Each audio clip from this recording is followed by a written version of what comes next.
This is Doctor Who Season 1, every single episode ranked. Let's start with Episode 1, Rose, a great reintroduction to Doctor Who. It's about a 7.5. It could have been better in some areas, like with Mickey and the overdone comedy. But now let's go on to Episode 2, The End of the World. It was pretty decent. It was at a very similar level to Rose, so it's again 7.5. The Unquiet Dead. Nothing story-wise except only the TARDIS can go back in time. So about a 4.5, since the story is still somewhat interesting, and kind of also sets up the Rift, which would then be used in Torchwood and other series. Aliens of London, a very decent two-parter.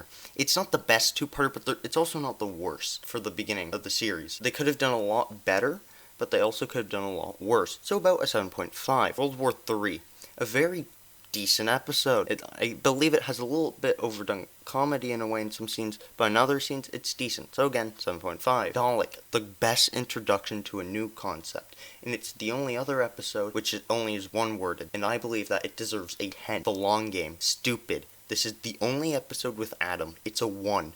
I could, if I wanted to, I would give it a 0, but I won't, because at the same time, it's the story. It's like not good, but they put a little bit of effort.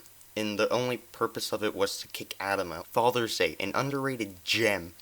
In my opinion, it's a 9.5. It's a really good episode because it shows the divide. The Empty Child, the first great two-parter, which is done. The Empty Child is, in my opinion, a 9.5, like Father's Day, because it's so good, and the cliffhanger was amazing, with no obvious way to exit in sight without having to resolve it in a very stupid manner. The Doctor Dances, a fairly good second part, not as good as the first one, but still not bad. So 8. Boomtown. I kinda like this. I don't hate it, but it isn't as good as The Doctor Dances, so I'll give it about a 6.5 or a 7.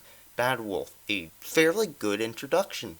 It also sets up some key points which will then be used, and also is a continuation of The Long Game, which is the only point that The Long Game has to it. So it's about a 7. The Parting of Ways is by far the best finale, since you haven't had long to work with the Ninth Doctor. So in my opinion, it's about a 10. It's the best ending that they could have done for the Ninth Doctor and Christopher Eccleston. That was the first 13 episodes of Season 1 done, which, if I could rate this entire season, it would be about an 8. It had some misses, but it mainly had hits. So thanks for listening. Goodbye.